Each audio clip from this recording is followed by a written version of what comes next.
Paz do Senhor, meu irmão, estamos aqui para gravar mais uma mensagem, que esta mensagem possa servir de edificação para mim e para a tua vida. Que Deus possa, através dessa mensagem, se particularizar a mim e se particularizar a você.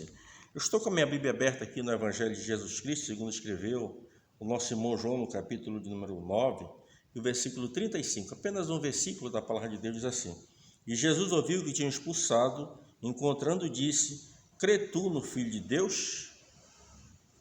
Apenas este versículo: Crê tu no Filho de Deus? Vou ler mais uma vez o versículo 35 de João 9. E Jesus ouviu que tinha expulsado, e encontrando, disse-lhe: Crê tu no Filho de Deus? Que texto sagrado aqui, ele é muito interessante, porque a Bíblia diz que Jesus entra na cidade, juntamente com os seus discípulos. A Bíblia diz que havia ali um cego de nascença. Não sabemos o nome desse cego, não sabemos o nome dos seus pais, não sabemos de que tribo ele era. Mas este moço, ele era um cego de nascença, tinha mais de 30 anos. Existem 3 tipos de cego. Analisando assim, pode até alguém falar que existe mais, mas eu quero colocar aqui para você 3 tipos de cego. O primeiro cego é esse aqui no caso, é o cego de nascença. Ele já nasceu cego, mas existe aquela pessoa também que fica cego com o passar dos anos, né? Problema de diabetes, problema muitas vezes glaucoma na sua visão, e a pessoa acaba perdendo a sua visão. Existe outras formas, através da doença, que a pessoa também venha a perder a sua visão.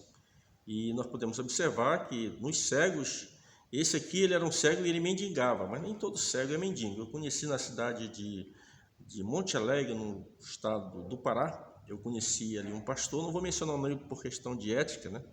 E aquele pastor, ele havia perdido a sua visão, mas ele não era cego de nascença. Mas ele havia perdido a sua visão, tinha sido um grande bancário, era um homem bem sucedido financeiramente. Então ele não era mendigo, ele não pedia esmola, ele tinha era bastante. Muito pelo contrário, ele ajudava as pessoas. Então esse cego aqui é diferente dele. Esse cego aqui, além de ser um cego de nascença, ele pedia esmola. A gente observa que hoje está mais fácil a situação, mas mesmo assim a gente vê muitas pessoas pedindo esmola, né? Mas a gente observa que naquela época era muito mais difícil, porque não existia aposentadoria, não existia nem auxílio do governo para essas pessoas. Hoje é um pouquinho melhor do que aquela época. E a gente observa aqui o segundo cego, que é o que perde a visão. E o terceiro cego é aquele cego espiritualmente falando. Ele tem 2 olhos bons, mas espiritualmente falando são pessoas cegas.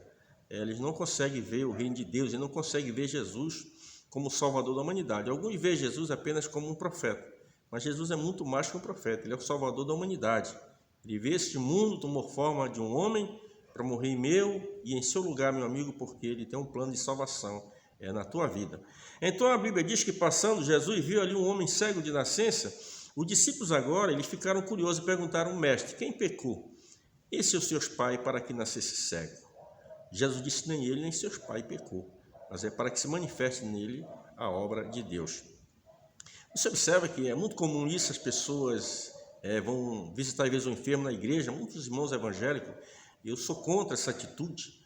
Se você vai até um hospital, um leito de dor para orar por uma pessoa, você leva o azeite, se no caso é um presbítero, para ungir esta pessoa, ora com a imposição de mão, mas sem ficar indagando a pessoa nada. Se a pessoa quiser abrir o coração para você, é um direito dele, mas não fique lá acusando, achando que aquela situação é porque ele é mais ou menos pecador que você. Esses discípulos aqui, eles pensavam dessa forma: quem pecou, ele e os seus pais, para que nascesse cego. E a Bíblia diz que Jesus disse: nem ele nem seus pais, mas para que se manifeste neles as obras de Deus. E Jesus disse: enquanto eu estou no mundo, eu sou a luz do mundo. E Jesus continua: convém que eu faça a obra daquele que me enviou enquanto é dia, porque a noite vem enquanto ninguém pode trabalhar. A noite se trata da noite espiritual, se trata das adversidades, do vendaval, das tempestades da vida, que muitas vezes cruzam o nosso caminho e muitas vezes nos pegam desapercebido, né? A gente sempre tem aquele pensamento positivo que é diferente da fé. A gente acha que nunca vai acontecer nada com a gente, né?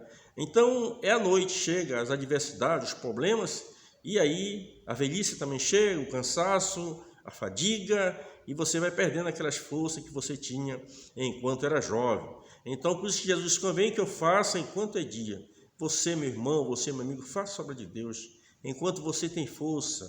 Não fique coxando entre 2 pensamentos, não. mas faça a obra de Deus, ganhe alma para Jesus. Estamos nesse mundo justamente para isso, por duas razões. A primeira razão é se preparar para quando Jesus vier, a gente poder subir com Ele, ou se tiver que partirmos através da morte, poder partir com Jesus. E a segunda razão é pregar esse evangelho, e de pregar o evangelho a toda criatura. Eu e você precisamos pregar esse evangelho. A Bíblia diz que em seguida Jesus cuspiu na terra, fez um lodo, colocou nos olhos daquele moço e disse: vai, lava-te ao tanque de Siloé. Aquele moço foi e lavou e voltou vendo. Você é interessante que esse moço ele obedeceu. A obediência ela é importante. Deus ama a obediência. Os obedientes eles têm êxito com Deus. Ser obediente. Esse moço aqui ele demonstrou obediência, né? Ele foi até o tanque de Siloé. Ele não olhou para os obstáculos, a dificuldade que teria para chegar naquele tanque. Nós não sabemos exatamente a quantos metros ficava dali de onde ele estava para aquele tanque, mas o importante é que aquele moço chegou naquele tanque e lavou seus olhos e voltou vendo. E aquele moço veio possivelmente na direção da sinagoga, mas quando ele vem, ele passou pelos seus vizinhos, né? E vizinhos conheciam aquele moço desde a sua infância. E vizinhos começaram a questionar: esse é parecido com aquele cego que mendigava? Outros não, parece. Aí foram até ele e perguntaram. E ele disse sim, que era aquele cego que mendigava. E aquele vizinho perguntaram: como é que se te abriram os olhos? Ele disse: olha, um homem chamado Jesus. Ele cuspiu na terra, fez um lodo com a saliva, colocou nos meus olhos e mandou eu ir lavar no tanque de Siloé. E lavei e voltei e estou vendo. E ele disse: aonde ele está? Eu não sei onde ele está. Sabia o nome de Jesus, mas ele não sabia onde Jesus estava. E aqueles moços, aqueles vizinhos, eles não acreditando que aquele rapaz, aquele cidadão estava falando a verdade, foram novamente mais adiante com os fariseus. Ao chegar nos fariseus, eles disseram: olha, esse homem aqui, ele era cego e está vendo agora, mas hoje é sábado, não é lícito fazer o que ele está fazendo. E os fariseus começaram a indagá-lo e perguntar a ele se ele era realmente o cego de nascença. Ele disse: sim, eu era um cego de nascença. E como é que tu está vendo? Ele repete as mesmas palavras. Um homem chamado Jesus fez um lodo com a saliva, untou nos meus olhos, mandou lavar, eu lavei e estou vendo. E eles disseram: o que te parece esse homem? Ele disse que ele é profeta. Então aqueles moços agora, depois de sair da mão dos vizinhos, ele vai para a mão de quem? Dos fariseus. É interessante que os fariseus estavam ali, eram os líderes religiosos daquela época, a principal religião da cultura judaica na época. Esses moços, eles tinham razões de sobra para pegar aquele moço que antigamente era cego e agora estava vendo, levar na sinagoga para testemunhar as maravilhas que Jesus tinha feito na vida desse moço. Mas eles agiram totalmente diferente. Esse moço aqui, depois de ter a sua visão restaurada, tudo que esse moço queria era adorar a Deus. E ele foi impossibilitado de adorar a Deus. Vivemos num mundo muito parecido hoje. Quantas pessoas vêm na igreja, às vezes com a vida judiada pelo mundo, massacrada pelo pecado, massacrada pelas agruras da vida, e ele vem para a igreja querer um ombro amigo, querer uma palavra de esperança, uma palavra de vida eterna, e muitas vezes nós erramos.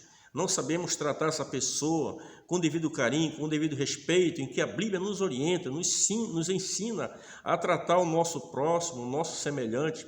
Então você observa que esse moço, ele foi aonde? Ele foi à sinagoga, ao local de adoração, para adorar a Deus. Ele só queria isso, era só adorar a Deus. Mas os religiosos que haviam perdido a visão espiritual, você observa que aqui esse moço ele era cego fisicamente, mas agora ele já tinha visão espiritual, ele já tinha fé. E já correu para onde? Para a sinagoga. As pessoas da sinagoga que estavam ali, que era para ter uma visão espiritual boa, eles estavam cegos espirituais. Eles não conseguiam entender os milagres que Jesus havia operado. E a Bíblia diz que aqueles moços, não acreditando na veracidade daquelas palavras daquele cego, mandaram chamar os seus pais e perguntaram: esse aqui é o vosso filho? Sim, é o nosso filho. Ele nasceu cego? Sim, ele nasceu cego. E como é que ele está vendo? Olha, sabemos que ele é nosso filho, sabemos que ele nasceu cego, mas como agora vê, nós não sabemos. Perguntai a ele, ele tem idade. Porque já havia uma norma entre os judeus, para qualquer pessoa que confessasse ser Jesus Cristo o Senhor, seria expulso da sinagoga. E os pais agora, com medo dessa represália, o que eles fizeram? Perguntai a ele mesmo, ele tem idade. E aí, novamente, aqueles moços vieram pela terceira vez investigar esta pessoa que agora estava vendo. E disseram: olha, este homem é pecador. O cego disse: olha, se ele é pecador, não sei, uma coisa eu sei, que eu era cego e agora estou vendo. E agora eles começaram aquela discussão ali entre aquele moço e aquele religioso da época. Pegaram aquele moço agora e começaram a tratar ele mal. E disseram: olha, nós temos um pai que é Deus, e nós acreditamos muito em Moisés porque Deus falava com Moisés, mas esse aí nós não sabemos, nós não conhecemos. Aí o homem disse, o cego disse: aí está então o porquê que vocês não conseguem entender. Você já ouviu alguma vez alguém dizer que alguém abriu o olho de um cego? Se ele fosse pecador, ele não teria feito isso, porque Deus não ouve pecadores. E a Bíblia diz que aqueles moços ali, religiosos da época, correram com aquele rapaz da sinagoga, e aquele rapaz saiu dali triste, cabisbaixo, mas a notícia chegou aos ouvidos de Jesus, que eles tinham escorraçado ele.